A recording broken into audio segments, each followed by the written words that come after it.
Municipal ఎన్నికల నేపథ్యంలో జిల్లాల పర్యటనకు సీఎం రేవంత్ రెడ్డి శ్రీకారం చుట్టారు. ఇవాళ నిర్మల్ జిల్లాలో సీఎం రేవంత్ రెడ్డి పర్యటిస్తారు.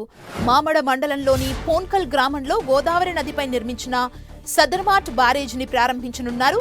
యాసంగి సాగు కోసం ప్రాజెక్టు నుంచి నీటిని విడుదల చేయనున్నారు. 2016లో 676 కోట్ల రూపాయలతో ఈ బ్యారేజ్ నిర్మాణం చేపట్టగా నిధుల లేమితో పనుల్లో జాప్యం జరిగింది. ఈ నేపథ్యంలో ఎలక్ట్రిక్ పనుల కోసం రాష్ట్ర సర్కార్ 12 కోట్లు విడుదల చేయడంతో పనులు పూర్తి చేశారు.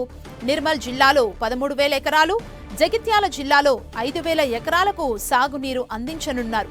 ఈ ప్రాజెక్టుకు 1.58 టీఎంసీల సామర్థ్యంతో 55 గేట్లను ఏర్పాటు చేశారు.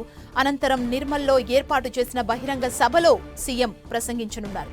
మున్సిపల్ ఎన్నికల్లో కాంగ్రెస్ పార్టీ మెజారిటీ స్థానాల్ని కైవసం చేసుకునేలా సీఎం రేవంత్ రెడ్డి కసరత్తు చేస్తున్నారు. ఇందులో భాగంగా ఇవాళ్టి నుంచి 4 రోజుల పాటు జిల్లాల పర్యటనకు వెళ్లనున్నారు సీఎం రేవంత్ రెడ్డి. ఇవాళ ఉమ్మడి ఆదిలాబాద్ జిల్లాలో పర్యటించనున్నారు సీఎం. మధ్యాహ్నం 12 గంటలకు చెనాకా కొరాటా బ్యారేజ్ నీటిని విడుదల చేయనున్నారు. మధ్యాహ్నం 1 గంటకు నిర్మల్ జిల్లాలోని సదరన్ మార్ట్ బ్యారేజీని కూడా ప్రారంభించనున్నారు. మధ్యాహ్నం 2 గంటలకు నిర్మల్లో సీఎం రేవంత్ రెడ్డి బహిరంగ సభ జరగనుంది. ఈ నెల 17న తన సొంత జిల్లా ఉమ్మడి పాలమూరులో సీఎం రేవంత్ రెడ్డి పర్యటించనున్నారు. మహబూబ్ నగర్ జిల్లాలో దాదాపు 1700 కోట్ల అభివృద్ధి పనులకు సీఎం శంకుస్థాపన చేయనున్నారు.